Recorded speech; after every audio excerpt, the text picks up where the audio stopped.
¿Quién está gozoso en esta mañana? Bendito sea el nombre de Dios. Denle un fuerte aplauso. Vamos a empezar de buen ánimo, ¿sí? Hay tantas cosas por las cuales darle gracias a Dios, ¿verdad?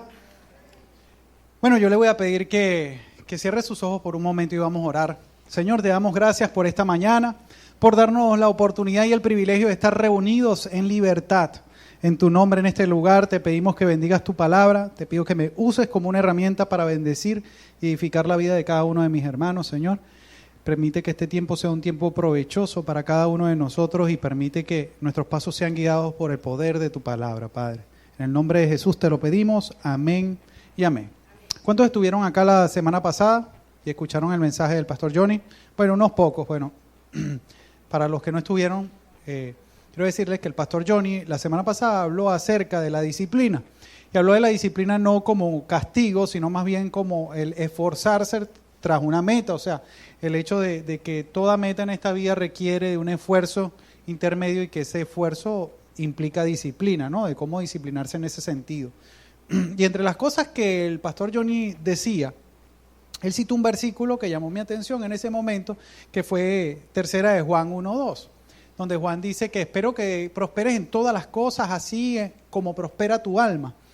Y es interesantísimo eso, ¿no? Porque fíjese que es tan sencillo como eso. Si tu alma es próspera, o sea, si tu alma es próspera, todas las demás áreas de tu vida van a ir prosperando.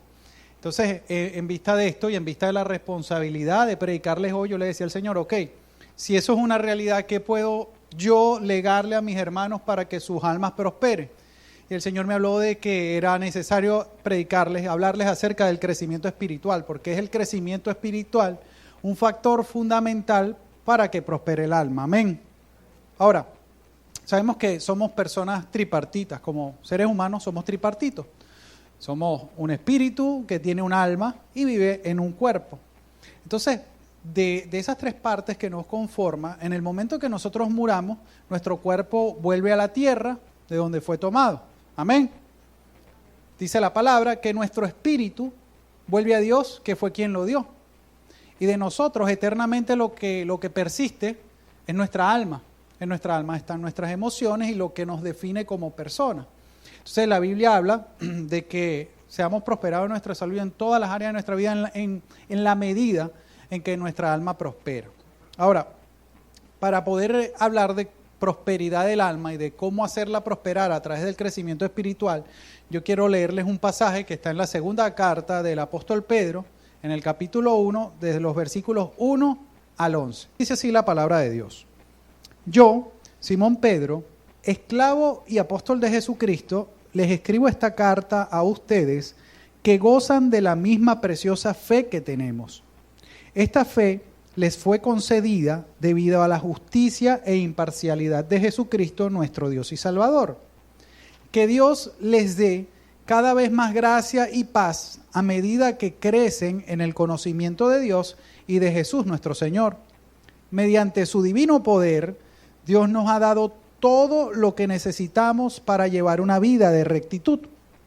Todo esto lo recibimos al llegar a conocer a aquel que nos llamó por medio de su maravillosa gloria y excelencia. Y debido a su gloria y excelencia, nos ha dado grandes y preciosas promesas. Estas promesas hacen posible que ustedes participen de la naturaleza divina y escapen de la corrupción del mundo causada por los deseos humanos. En vista de todo esto, esfuércense al máximo por responder a las promesas de Dios, complementando su fe con una abundante provisión de excelencia moral, la excelencia moral con conocimiento, el conocimiento con control propio, el control propio con perseverancia, la perseverancia con sumisión a Dios, la sumisión a Dios con afecto fraternal y el afecto fraternal con amor por todos. Cuanto más crezcan de esta manera, más productivos y útiles serán en el conocimiento de nuestro Señor Jesucristo.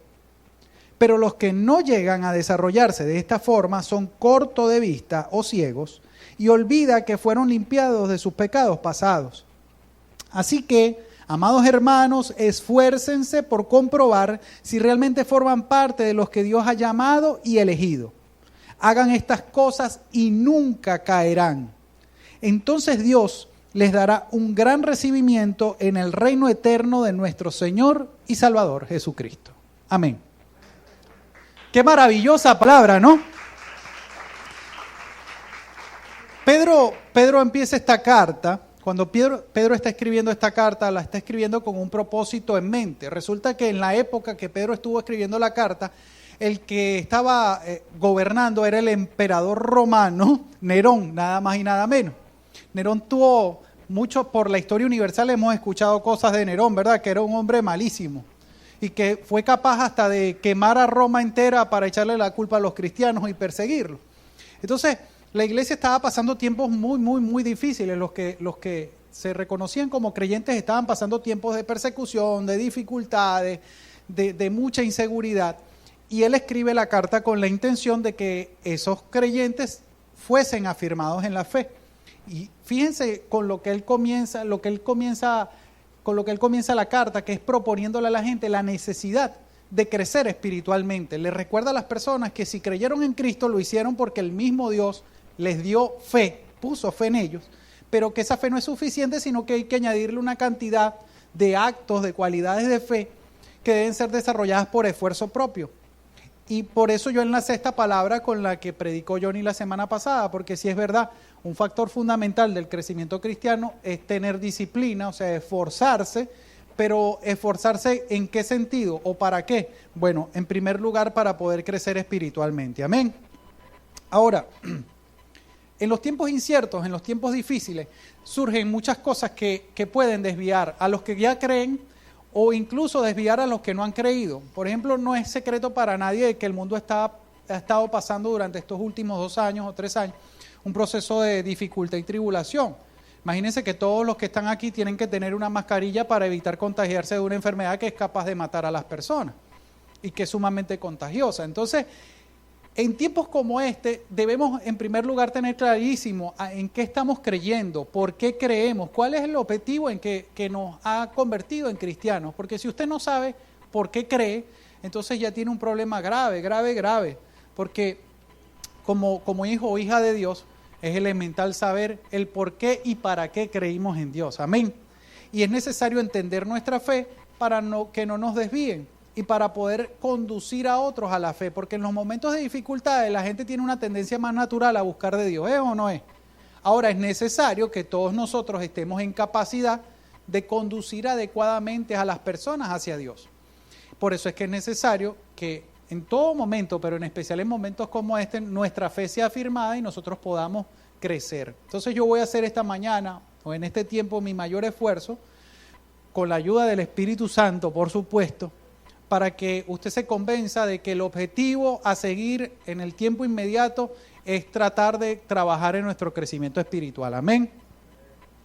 Ok. Entonces quiero hacerle una primera advertencia. Debemos tener cuidado con la autocomplacencia. Si usted es un hijo o una hija de Dios, usted está consciente de que Jesús es su Señor y Salvador porque Él le salvó por gracia. Usted no hizo ningún sacrificio ni puede hacer un sacrificio mayor o mejor al que Cristo ya hizo. ¿De acuerdo? ¿Sí o no? Nada del esfuerzo que usted pueda poner va a superar lo que ya Cristo hizo por usted. Entonces, es necesario que usted esté muy consciente de eso, pero también es necesario que así como usted tiene conciencia de que su salvación ya está ganada, tiene que estar consciente que eso no es todo en la vida cristiana. Si usted asume que, bueno, yo ya soy salvo, ya Cristo hizo el sacrificio por mí, usted posiblemente lo que va a hacer es acostumbrarse, generar una rutina en su vida donde la iglesia es un aspecto más de la rutina. Y resulta que la vida espiritual no es una rutina, la vida espiritual es algo que debe permear, que debe estar presente en todas las áreas de su vida. Si usted no hace que Dios forme parte de todas las áreas de su vida, entonces usted es un cristiano nominal, alguien que se llama cristiano, que viene a la iglesia, pero alguien que no ha experimentado realmente la fe verdadera, esa que es Cristo, que Dios pone en usted.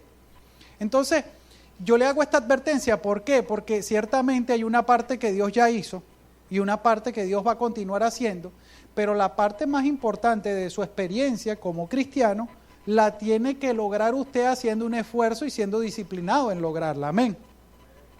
Si usted no hace un mínimo esfuerzo por descubrir las cosas que Dios tiene para usted, usted va a poder entrar y salir de este lugar todos los domingos, mantener un estatus en el sentido de que se siente complacido porque tiene una relación con Dios, pero no experimentar las cosas tan maravillosas, profundas que Dios creó para usted. Pero tenemos que asumir algo, o sea, nosotros siempre enseñamos que Dios no nos creó a nosotros, los seres humanos, antes de la fundación del mundo. Eso significa que ninguno de nosotros, primero y principal, es igual. Dios nos hizo únicos y especiales a cada ser humano. Y en cada ser humano Dios sembró propósito, es decir, hay unas cosas que usted con el diseño que Dios creó en usted es capaz de hacer que nadie más la va a hacer como usted es capaz de hacerlo. Amén. Creo que salió como un verso, pero la realidad es esa. Dios lo creó específicamente usted porque tiene también cosas específicas que usted desea y necesita hacer en su vida. Cuando usted llega a conocer a Cristo, usted despierta esa realidad.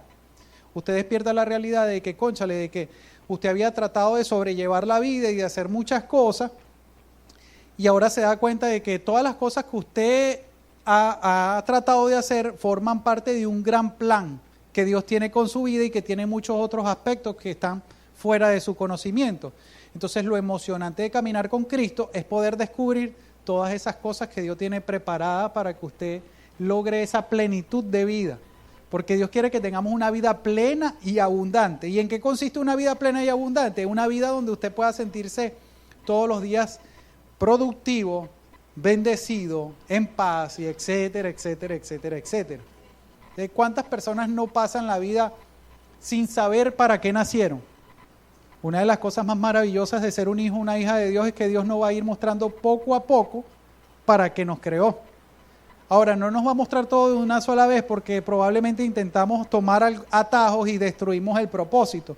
Entonces es un compromiso personal el no sentirnos cómodos con nuestro estado actual espiritual, sino tener una sana ambición de crecer espiritualmente y de descubrir aquellas cosas que Dios tenía para nuestra vida. Amén. ¿Cuántos desean descubrir las cosas que Dios tiene para su vida? La única forma de ir tras esas cosas y de alcanzar esas cosas es creciendo espiritualmente. Por eso es que yo tomo esta palabra y quiero recalcársela con mucha intensidad. ¿De qué va a depender que usted crezca espiritualmente? En primer lugar, tenemos que reconocer algo muy básico. Dios no es algo informe, sino que Dios se presenta a nosotros como una persona. ¿Sí o no? Dios se presenta a nosotros como tres personas en una, el Padre, el Hijo y el Espíritu Santo. Entonces, cuando usted piense en función de Dios, no puede pensar en algo que no tiene forma, sino en una persona como tal. Lo que Dios quiere hacer en nuestra vida es que tengamos una relación personal con Él.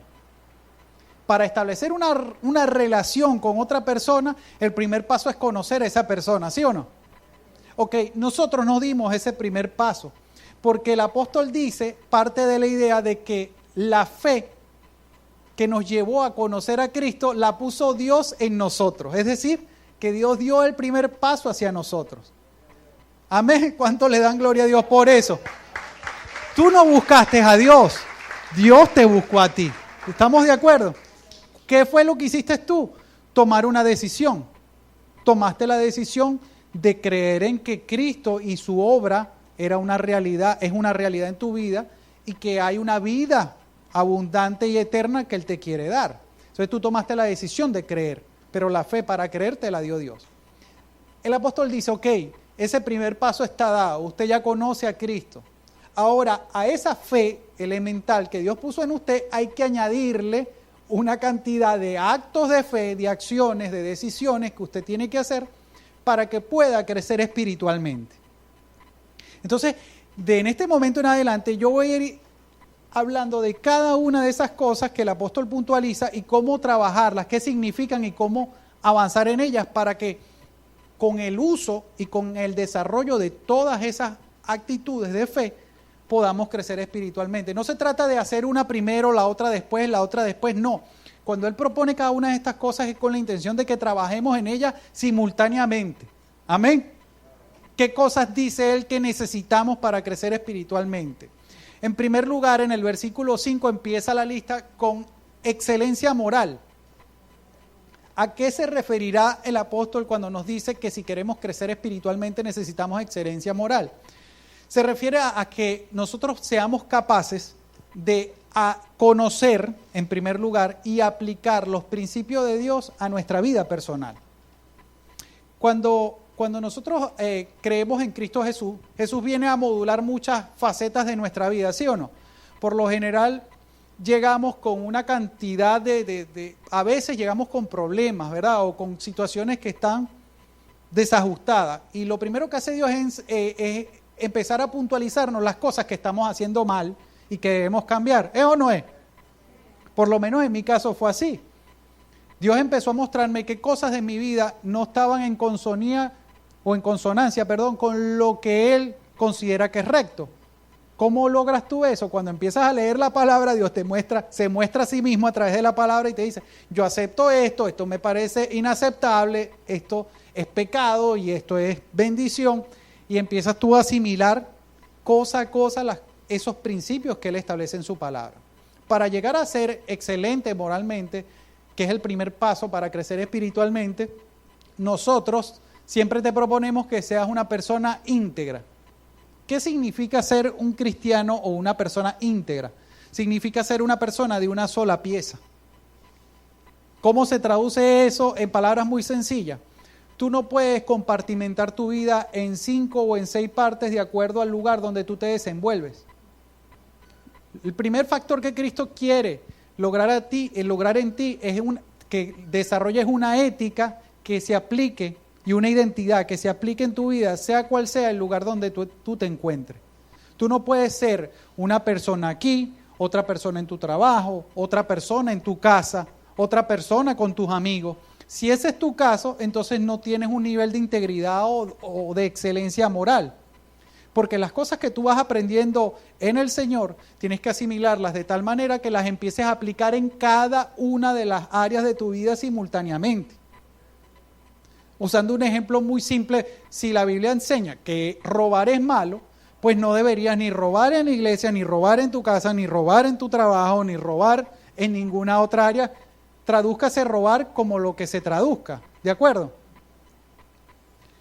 No es que tú puedes elegir en dónde te conviene hacer las cosas, y no, si tú eres una persona de integridad, una persona de rectitud moral, los principios que asimiles, que vayas aprendiendo del Señor, lo tienes que tomar la decisión de aplicarlo a todas las áreas de tu vida de manera simultánea. Amén. Ese es el paso inicial para poder crecer espiritualmente. ¿Por qué? Porque nosotros somos heraldos de Cristo, o sea, nosotros somos representantes de Dios en la tierra. Y si nos falla la excelencia moral, entonces no vamos a poder cumplir con ese primer importantísimo propósito, que es llevarles la verdad de Cristo a otro. Si tú no eres íntegro y tú vas y tienes mucha elocuencia y predicas muy bonito, pero tu vida no representa el mensaje que estás compartiendo, lo que haces es dañar la capacidad de los demás de creer en Dios, ¿sí? Porque eres un mal ejemplo. Entonces, la excelencia moral es el primer paso para el crecimiento espiritual. ¿Cuál es el primer paso? Ser íntegros, amén. Dice el apóstol, a esa excelencia moral en el mismo versículo 5 hay que añadirle conocimiento. ¿A qué se refiere el apóstol con añadir conocimiento?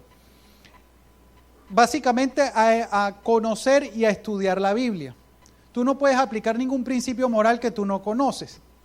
Entonces, la manera más eficiente de conocer y establecer una relación con Dios es a través de las páginas de la Biblia. ¿Qué es lo que está proponiendo Dios en la Biblia? Cuando tú lees la Biblia, ¿verdad?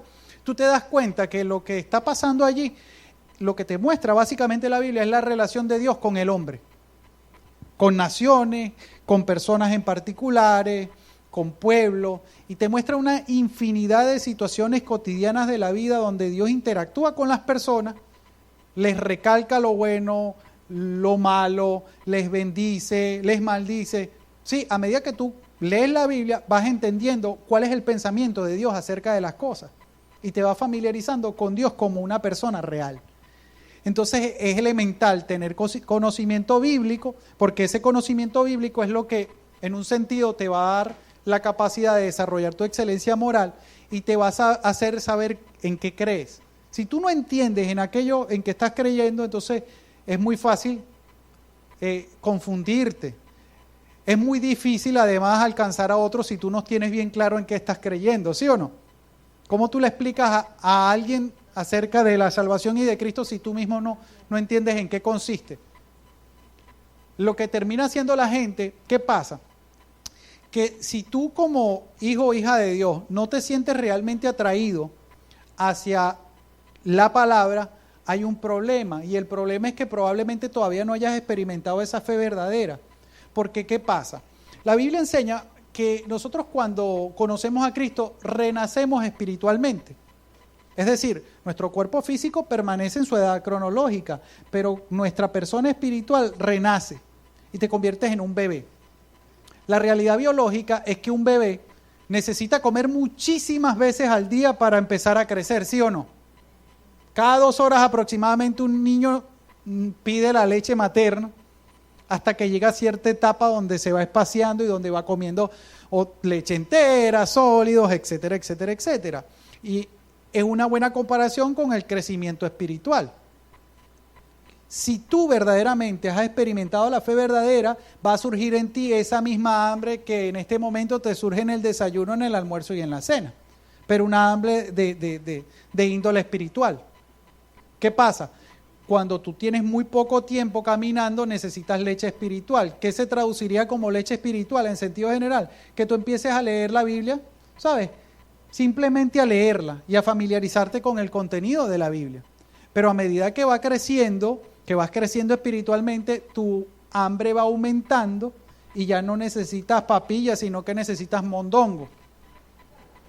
Y en cierto modo, comer mondongo espiritual consiste en no limitarse en lo que estás leyendo, sino en tratar de entender los pormenores de lo que estás leyendo. Y a eso es lo que conocemos como estudiar la Biblia. Cuando acudes a un diccionario, a un comentario, algo que te expanda lo que las líneas de la Biblia per se te dicen. Lo que es elemental es que si tú te consideras un hijo o una hija de Dios, en primer lugar debes sentir un deseo innato de comer Biblia, ¿sí? De conocer a Dios realmente, de alimentarte espiritualmente. ¿Para qué? Para que tu hombre interior, ese que fue reformado por Dios, empiece a crecer y a fortalecerse. Pero si no come y no se ejercita, entonces la excelencia moral es el ejercicio y el conocimiento es el alimento que necesita tu hombre interior espiritual o tu mujer interior espiritual para crecer. Por eso él nombra estas dos cosas de primero. Es elemental que te propongas tener un tiempo a solas con Dios o un tiempo con su palabra todos los días, porque el conocimiento es necesario. No un conocimiento que te lleva a sentirte importante o mejor, sino un conocimiento que te da estabilidad espiritual. Amén. Entonces, en primer lugar, él dice que es necesaria la excelencia moral y en segundo lugar, el conocimiento. En el versículo 6, él le añade al conocimiento algo que es el control propio. ¿Y a qué se refiere él con esto? Tú puedes tener conocimiento bíblico y ser una persona recta, pero si no tienes dominio de tus emociones, estás en problemas. Porque, ¿qué pasa? Yo dije que éramos seres tripartitos, ¿sí o no? La única parte nuestra que va a permanecer eternamente es nuestra alma. Y resulta que en nuestra alma están nuestras emociones. Cuando nosotros no creíamos en Cristo, éramos esclavos de nuestro cuerpo, de la carne. Así lo enseña la Biblia. ¿Por qué? Porque sucumbíamos a todas las imposiciones que la carne nos hacía. Si a ti te gustaba algo, te traía algo, te provocaba algo, tú sentías un deseo irrefrenable por saciar esa necesidad. Cuando tú llegas a Cristo, Cristo te hace saber que es necesario que la carne muera para que el espíritu sea vivificado. ¿Por qué? Porque la carne tiene esclavizado el espíritu, no lo deja levantarse. Entonces te hace morir literalmente a tu viejo hombre, a esa carnalidad que hay en ti, a ese gobierno de tu cuerpo, y empieza un proceso en el que el espíritu debe crecer. Pero en medio del espíritu y el cuerpo está el alma. Y resulta que nosotros, nuestras relaciones interpersonales, nuestra misma relación con Dios, las cosas que experimentamos a diario son tamizadas por el alma, por nuestras emociones. Si nosotros le damos rienda suelta a nuestras emociones, lo que vamos es a cambiar de esclavitud.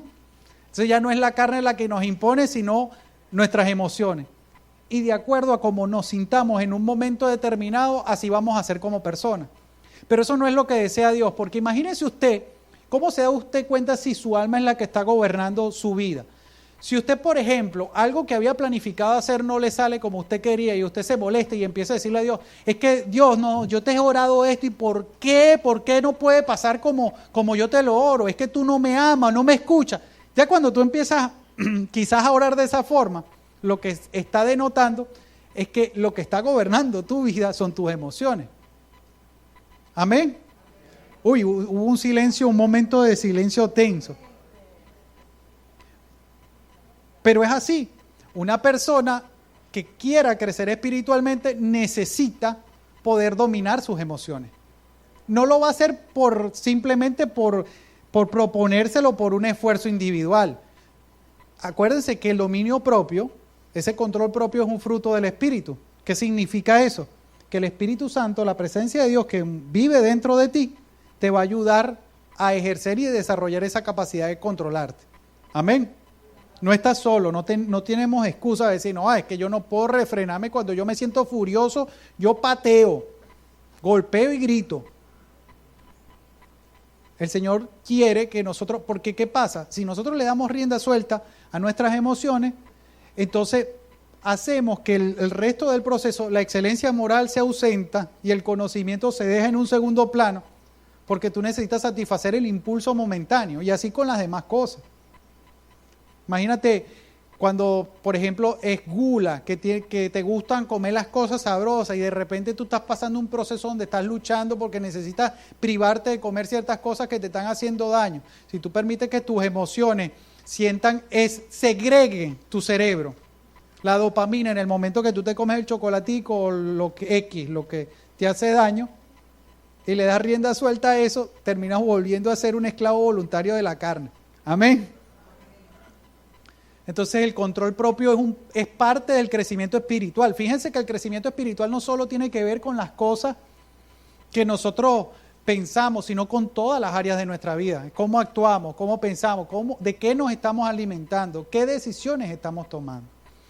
El apóstol sigue añadiéndole actos de fe que debemos ejercer, que debemos tratar de esforzarnos por lograrlo para crecer espiritualmente, hablando de la perseverancia. En el versículo 6 él dice que al control propio hay que añadirle perseverancia. ¿A qué se refiere el apóstol con esto? A que el creyente debe mantenerse firme en sus convicciones y decisiones de fe. Una de las cosas que hace Dios en tu vida es ponerte a decidir, ¿sí o no? Desde el primer paso es una decisión. Las cosas que tú vas aprendiendo a medida que conoces a Dios, y las convicciones que vas desarrollando y las decisiones que vas tomando en función de esas convicciones necesitan perseverancia, porque tú no te puedes plantear un día ser santo y si al otro día te paraste de mal humor o no sé, decías, ay no, la santidad hoy voy a ir por mi cuenta, hoy no me voy a forzar por esto, hoy me da fastidio leer la Biblia, hoy me da fastidio honrar a Dios porque ayer no me salió las cosas como yo quería. Entonces, la perseverancia significa que aunque los resultados no estén a tu mano como tú los esperabas, necesitas seguir avanzando a pesar de las dificultades y creyendo, sobre todo es creyendo, porque la perseverancia te dice que hay una meta que alcanzar. A pesar de que tú no ves esa meta, tú puedes estar seguro que en esa meta está Dios esperándote.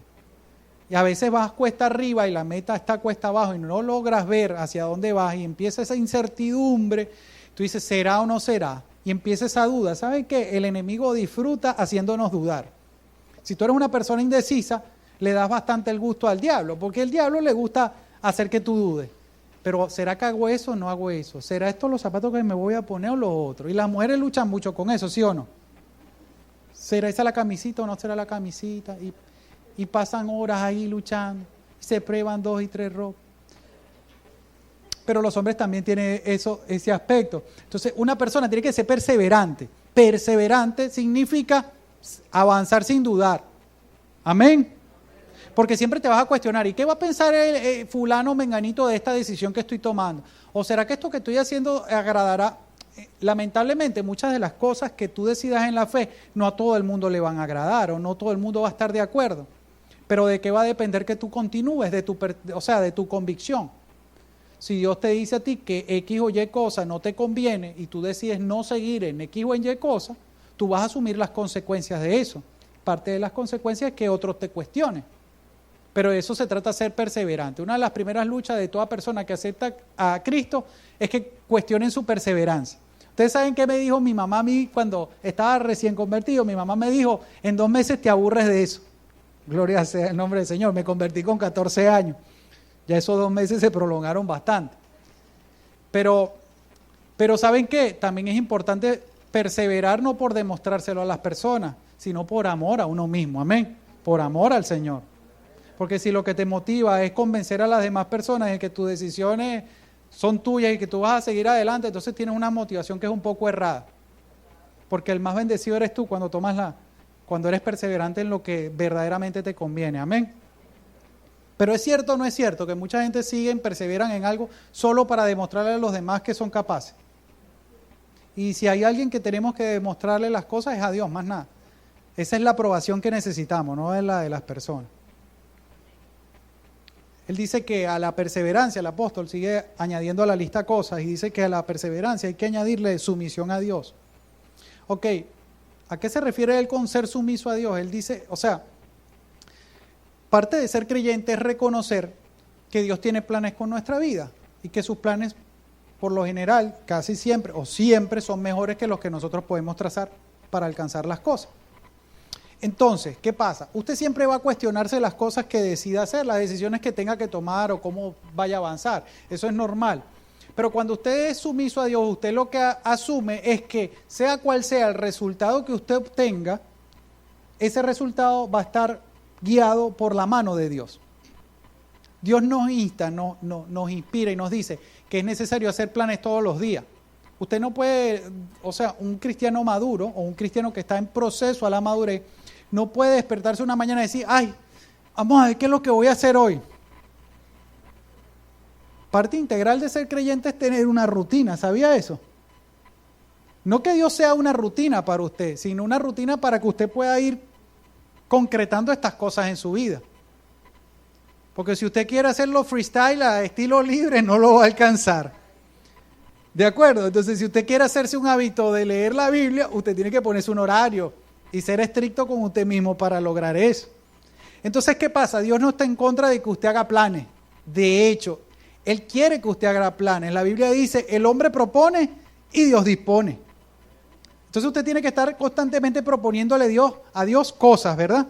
Pero en la misma medida que usted le propone a Dios cosas que usted quiere hacer, tiene que tener la flexibilidad para aceptar la voluntad de Dios en cada una de esas cosas que usted pretende hacer. Entonces, cuando las cosas no se le dan, usted puede asumir que no eran la voluntad de Dios. Cuando las cosas se le dan, usted puede asumir que eran la voluntad de Dios. Amén. Pero es más complejo que eso. No quiero dejarlo por ahí, quiero ir un poquito más profundo. Imagínese esto. Cuando a mí me hablan cuando una vez yo me acerqué a uno de mis pastores y le pregunté que cómo yo sabía cuál era la voluntad de Dios, y él me enseñó un ejemplo tremendo que se los voy a compartir. Él me dijo, mira, la voluntad de Dios es como una locomotora. Ustedes saben qué es lo que hace que todo el tren avance. La locomotora, que es la que va al frente, ¿verdad? Esa es la que tiene el poder de tracción para alar todos los vagones. Entonces, Dios es la locomotora de nuestra vida, de nuestras decisiones, de cada una de las cosas que pensamos y planificamos. ¿Qué debemos hacer nosotros para conocer la voluntad de Dios? Cada cosa que nosotros queremos hacer, tenemos que sujetarlas, engancharlas a los propósitos y planes de Dios. Entonces le decimos a Dios, Dios, mira, he planificado hacer esto y lograr esto. Lo pongo en tus manos, yo voy a hacer mi parte y espero que tú hagas tu parte. Vamos a avanzar. Si algo se estanca en un momento determinado, ya usted sabe que hay que tratar de dilucidar si era o no era la voluntad de Dios. Porque Dios responde de 3 maneras: sí, no o espera. Si es sí, usted enganchó y la broma avanza. ¿Por qué? Porque la locomotora le va dando el empuje que necesita. Si usted engancha y la situación se estanca, puede ser 2 cosas, o puede ser un no directo o puede ser un espera.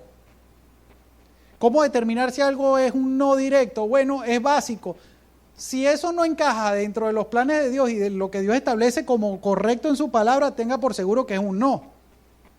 Pero si por el contrario es algo de lo cual Dios no está en contra, de repente lo que está ocurriendo es que no es el tiempo adecuado. Entonces, ¿qué le toca a usted hacer?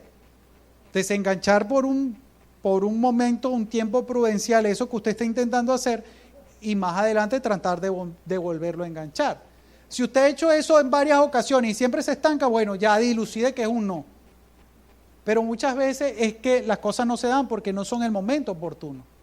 Pero es necesario que usted sea sumiso a Dios, reconociendo que su voluntad es buena, es agradable y es perfecta para usted. Y que Él no va a propiciar nada en su vida que le perjudique. Entonces, ¿qué pasa? Sí, tenemos una responsabilidad, tenemos todos los días que estar en pos de algo, pero no podemos pretender que todo lo que emprendemos sea perfecto y salga bien. Entonces, en los momentos en que las cosas no salgan bien, no reniegue de Dios, sino que analice bien y sea sumiso, aceptando lo que Dios quiere que nosotros hagamos en un tiempo determinado. Amén. Entonces, es un factor fundamental ser sumiso a Dios para crecer espiritualmente, porque si no usted va a ser un niño malcriado espiritual. ¿Ustedes no se acuerdan cuando el chavo se ponía? Si hay cristianos que viven su vida espiritual así. Y no está mal que, escúcheme, ok, no me malinterprete, no está mal que haya momentos de frustración donde usted tenga su conversación airada con Dios, porque Dios es su amigo y usted tiene que poder ser capaz de desahogarse. Porque si usted no llega a ese nivel de intimidad, entonces usted no es amigo de Dios.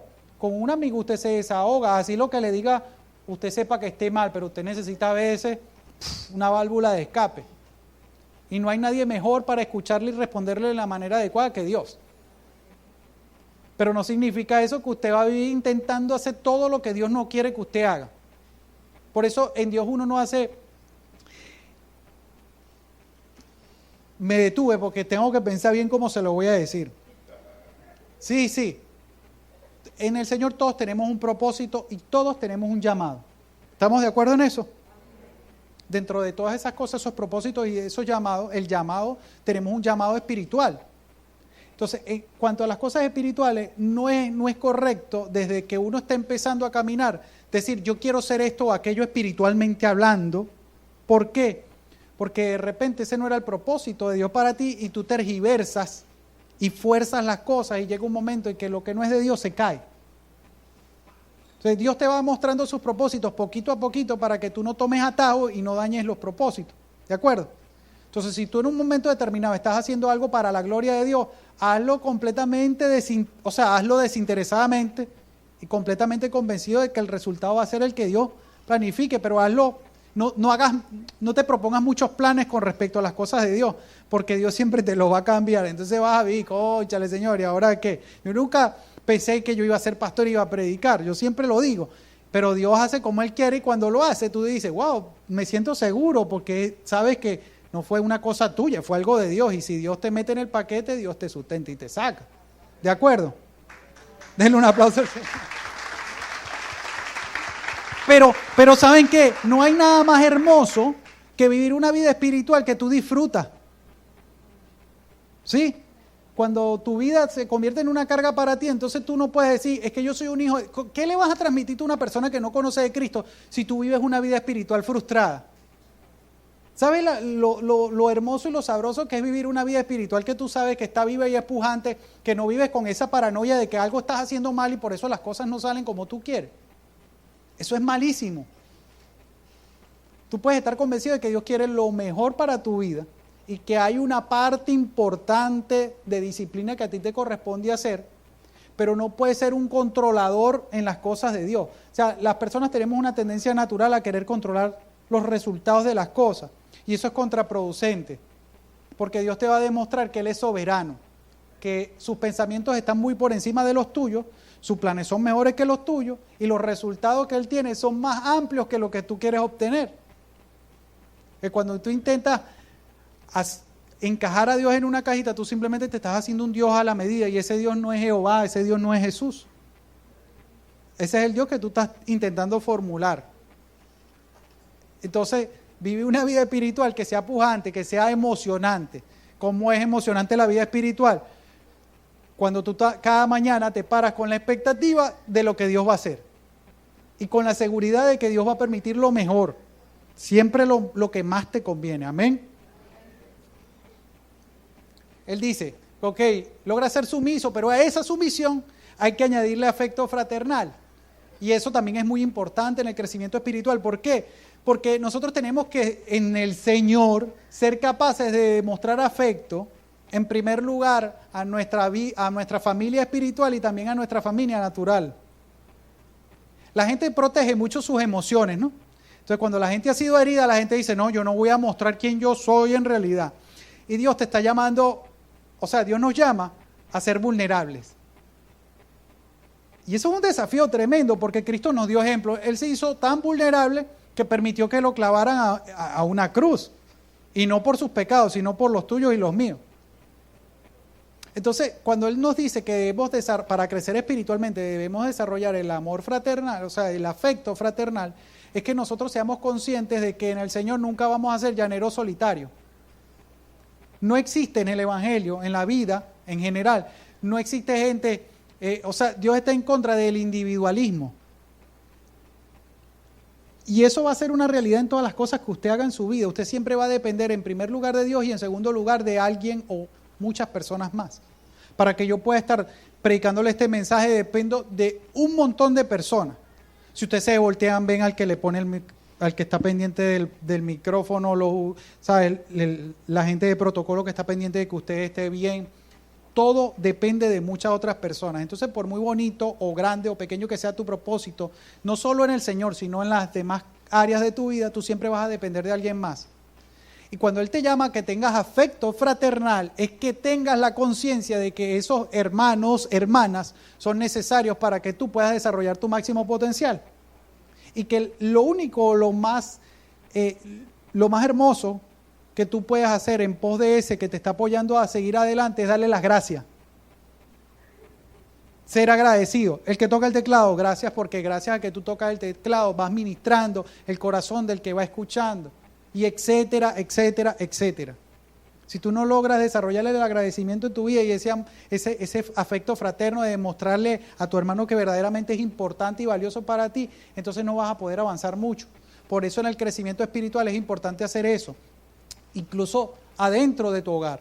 De repente tú vienes de un hogar un poco disfuncional o donde no todo el mundo conoce a Cristo o quizás no ha llegado a ese nivel de profundidad en que tú ya lo conoces. Igualito lo que Dios espera de ti es que tú seas un reflejo y un canal de su amor, de su forma de actuar para esas personas. Amén.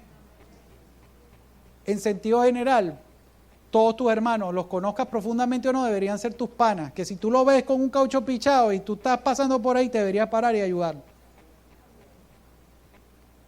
Sí, por poner un ejemplo de muchos.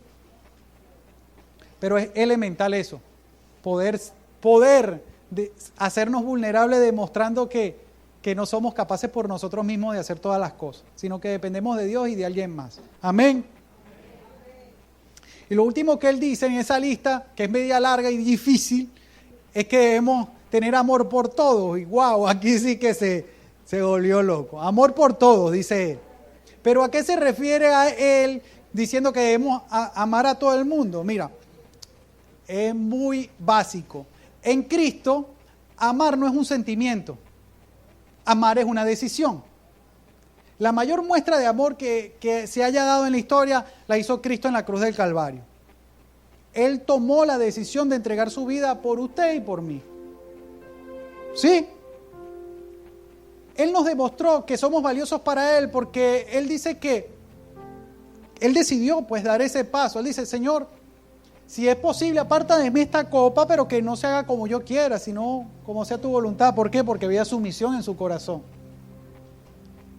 Y desde mucho antes de ir a la cruz, Él decía, mira que lo que me espera es la cruz, y la gente no le entendía ni papa cuando Él le decía eso. Lo que me espera es morir por ustedes. Y Pedro le dijo, mira, me van a tener que matar a mí primero. Y ya sabemos qué pasó con Pedro, ¿no? Pero ¿saben qué? Dios nos desafía a ser como Cristo, a mirar con los ojos de Cristo. Porque ¿saben qué? Nuestros ojos naturales perciben luz, color, movimiento. Nuestra alma nos hace interpretar esas cosas y ponderar esas cosas. Pero Dios ve el espíritu. Cuando Dios ve una situación o ve una persona, no ve lo que está frente a nuestros ojos naturales, ve lo que Él diseñó, lo que Él hizo. Por eso Dios ama misericordiosamente a toda la creación, porque Él sabe de qué está compuesto esa alma, ¿sí? O porque una situación surge en un momento determinado. Y lo que Él quiere es que nosotros seamos capaces de ver con sus ojos, de elegir no excluir a nadie, no hacer excepciones, de tomar la decisión de parecernos a Cristo en ese sentido, en decidir aún a costilla o a costa de nuestro prejuicio en favor de otro. Porque ¿acaso eso no fue lo que Cristo hizo? Él decidió exponerse a una cruz para que nosotros estuviésemos bien. Y crecer espiritualmente también depende de eso, depende en mucho grado de eso. Hay momentos en que usted va a querer estar haciendo X cosas o simplemente descansando, y Dios lo va a llamar a hacer una cosa totalmente diferente. Y dependiendo de su estado de crecimiento, de madurez espiritual, cada vez esas exigencias pueden ser un poco mayores o más inesperadas. A veces yo estoy en mi casa haciendo o en mi trabajo haciendo X cosas y recibo una llamada y me dicen, por ejemplo, murió fulana persona, ¿será que tú puedes ir a darle una palabra a los familiares? Y en mi día eso no estaba, pero ni remotamente dentro de mis planes. Pero mi sumisión requiere, ¿verdad? Y el amor fraternal, y el amor con todo, y mi integridad, y cada una de esas cosas que le dije, requiere que yo vaya y haga eso en nombre del Señor. Entonces, es elemental que si usted afirma que Cristo es su Señor y su Salvador, usted tenga un deseo espontáneo de crecer espiritualmente. Y no hay otra forma de crecer espiritualmente. El apóstol enumera unas cosas que todo creyente debería tratar de desarrollar diariamente, y todas en conjunto, no individualizadas, todas en conjunto. Pero eso solo es posible a través de la disciplina. Usted tiene que querer ser un hijo o una hija de Dios. Usted tiene que querer parecerse a Cristo y crecer espiritualmente. Lo que usted no debería permitirse es pasar una cantidad enorme de años ahí sentado sin que nada ocurra. Simplemente sintiéndose satisfecho porque está aquí. Dios tiene mucho más para usted. ¿Cuántos creen que Dios tiene mucho más para usted? Y si usted no cree que Dios tiene más por usted, ponga a prueba a Dios, porque Dios no le va a defraudar. Dios siempre le va a desafiar. ¿Y saben qué? Yo lo desafío esta mañana a que usted se ejercite en cada una de estas cosas. Y que, como dice el apóstol en el versículo 10, él dice que comprobemos si realmente formamos parte de los que Dios ha llamado y ha elegido. Absolutamente más nadie, sino usted es el que puede comprobar si Dios lo llamó y lo escogió. ¿Y cómo lo va a comprobar? Creciendo espiritualmente y dándose cuenta que las cosas que Dios había pensado para usted sobrepasan por mucho a todas las que a usted se le ocurra. Amén. Pero tenga una vida espiritual activa, vibrante, emocionante. Eso solo es posible cuando usted hace su parte y Dios hace la de él. Amén. Póngase sobre sus pies, por favor. Te damos gracias, Señor, por tu palabra, porque tu palabra nos muestra cosas que necesitamos entender de la vida espiritual, de nuestra vida, de nuestro entorno. Te pido, Dios, que nos dé la convicción y la disciplina de entender que nada hacemos si no nos esforzamos por crecer espiritualmente, Señor. Mi petición para mi vida y para la de cada uno de mis hermanos que están esta mañana aquí es que ese deseo sea espontáneo y que cada uno se proponga en su corazón seguir avanzando en lo espiritual y dándose cuenta de cómo ese crecimiento va a influenciar y va a hacer que también todas las áreas de su vida puedan desarrollarse y avanzar. Te pido, Dios, que nos ayudes, porque estas cosas que debemos ejercitar son difíciles de lograr, pero que sea tu Espíritu Santo en nosotros ayudándonos a avanzar, a consolidar y a cada día sentir que estamos creyendo y confiando cada vez más en ti. Te pido que pongas la convicción en los corazones de seguir avanzando en su crecimiento espiritual y que nos bendigas. Ayúdanos, Señor, cada día. Te lo pedimos en el nombre de Jesús. Amén y amén. Ahora sí, dele un...